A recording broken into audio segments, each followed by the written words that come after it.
So you may think you know how to be a supportive friend. Well, a new report suggests the era of social media may have you off your mark. Listen to this about posting and condolences.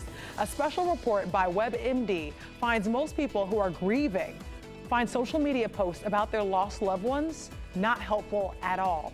Now, grief can be triggered by far more than losing a loved one, of course, and more than 2/3 of people say they have experienced loss in the past 3 years. Scientists suggest that we should acknowledge our friends' grief rather than brushing it under the rug and just sending well wishes. In fact, in this study, it's been described as irritating or annoying whenever you see a post when someone's trying to help you. In fact, the study goes on to say that one of the biggest problems that people make is saying things like, well, when I lost my aunt, this helped me. It comes off as dismissive, and then all of a sudden you kind of disappear with your facts or your advice later. Yeah, people don't like advice. No.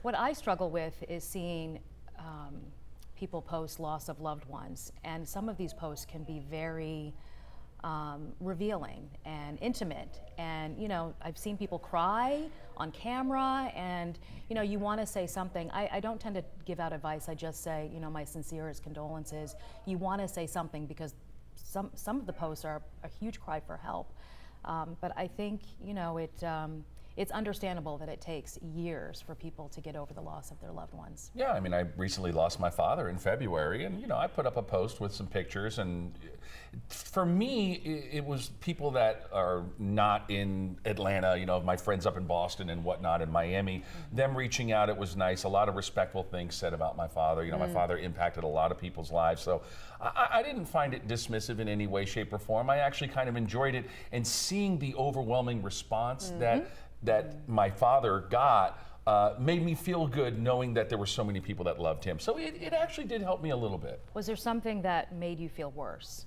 of people's comments?